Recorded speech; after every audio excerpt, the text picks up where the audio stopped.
Scientists from EPCOT and the U.S. Department of Agriculture are exploring innovative ways to produce bountiful harvests now and into the future.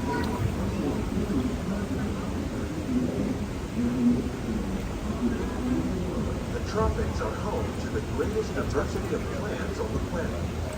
Many of these, like papaya, banana, cacao, coffee, and rice, are well known around the world.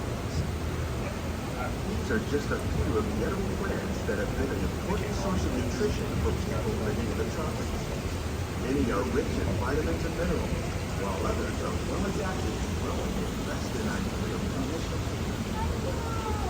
Some, like the water lily, thrive in wet, swampy areas and waterways.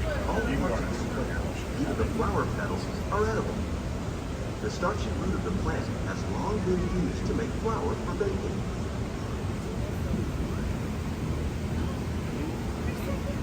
One day, many of these lesser-known tropical plants may be as important as the bananas growing on both sides of the globe. More than 28 million tons of bananas are eaten annually, making it the most popular fruit in the world.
These plants are definitely on their way up. Innovative growing techniques like these increase yields while more efficiently using resources like water, fertilizer, and pesticides.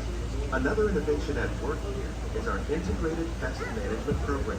By populating our greenhouses with beneficial insects that prey on harmful pests like aphids and flies, we are significantly reducing our reliance on conventional pesticides. We're growing these crops using our nutrient film system. This technique precisely controls and recycles water and nutrients. With it, we can produce over 27,000 heads of lettuce a year in this one small area.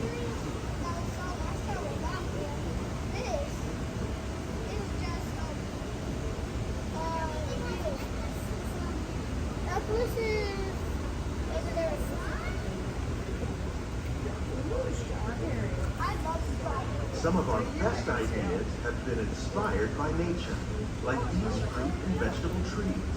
By growing these ground plants vertically, we can increase yields and better control diseases.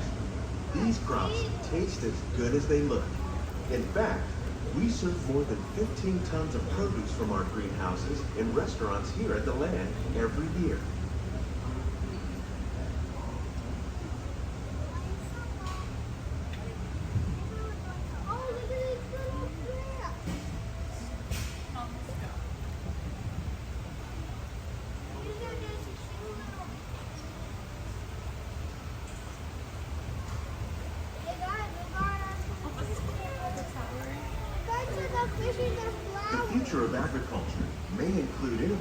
ideas like this vertical growing system.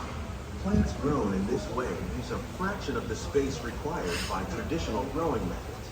That saves water and increases production.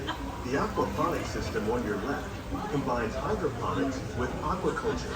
The fish provide a natural source of fertilizer for the plants, and the plants help keep the water clean for the fish. It's another great way to produce more while using less. In our lab, EPCOT scientists are working with the U.S. Department of Agriculture on a number of innovative projects. The goal of these efforts is to produce higher yielding and better quality plants.